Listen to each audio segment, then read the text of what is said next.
നമ്മളെല്ലാവരും exercise ചെയ്യുന്നവരാണല്ലേ. Walking ആണോ running ആണോ നല്ലത്? രണ്ടും കാർഡിയോ എക്സസൈസാണ്. നമുക്ക് എല്ലാവർക്കും അറിയാം രണ്ടും കാർഡിയോ എക്സസൈസാണ്.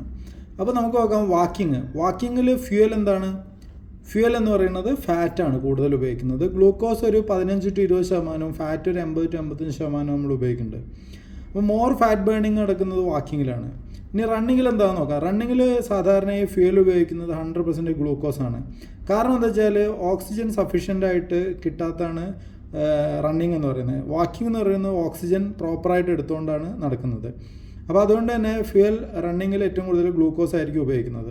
അപ്പോൾ നമുക്ക് നോക്കാം വാക്കിംഗ് ആണോ റണ്ണിങ് ആണോ നല്ലത്. നമുക്ക് ഒരിക്കലും അങ്ങനെ പറയാൻ പറ്റില്ല. വാക്കിങ്ങും റണ്ണിങ്ങും രണ്ട് രീതിയിലുള്ള എക്സസൈസ് പാറ്റേൺസ് ആണ്. അതുകൊണ്ട് തന്നെ രണ്ടും നമുക്ക് ഇഷ്ടമുള്ള പോലെ ഉപയോഗിക്കാവുന്നതാണ്.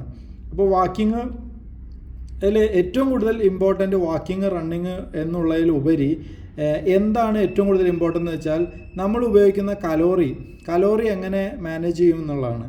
അപ്പോൾ കലോറി ഇൻടേക്ക് എങ്ങനെ മാനേജ് ചെയ്യുന്നു ഉള്ളത് പോലെ തന്നെ കലോറി ബേൺ എങ്ങനെ മാനേജ് ചെയ്യുന്നു എന്നുള്ളതാണ്. അപ്പോൾ എത്ര കിലോ കലോറി 300-500 കിലോ കലോറി നമ്മൾ ബേൺ ചെയ്ത് കഴിഞ്ഞാൽ നമ്മൾ പ്രോപ്പറായിട്ടുള്ളൊരു കാർഡിയോ എക്സസൈസാണ് ചെയ്യുന്നതെന്ന് പറയാം. ഇനി ഇതെല്ലാം പേഴ്സണൽ പ്രിഫറൻസ് ആണ്. വാക്കിങ് റണ്ണിങ് എന്നത് പേഴ്സണൽ പ്രിഫറൻസ് ആണ്. നമ്മുടെ ഇഷ്ടം പോലെ ചെയ്യാം. മെയിനായിട്ട് lose weight, maintain weight, immune health improve ചെയ്യാനായിട്ട്, കാർഡിയോ സപ്പോർട്ടിന്, അതുപോലെ ലൈഫ് ഒരുപാട് ലോങ് ടേണിലേക്ക് കിട്ടാനായിട്ട്, സ്ട്രെസ് റിലീഫിന് എല്ലാം എക്സസൈസുകൾ വളരെ ഉപകാരപ്പെടും. അതിൽ വാക്കിംഗ് ആൻഡ് റണ്ണിങ് കാർഡിയോ എക്സസൈസാണ്. അപ്പോൾ അതും ഇങ്ങനെയുള്ള കാര്യങ്ങൾക്ക് ഉപകാരപ്പെടും. Be healthy. Thank you.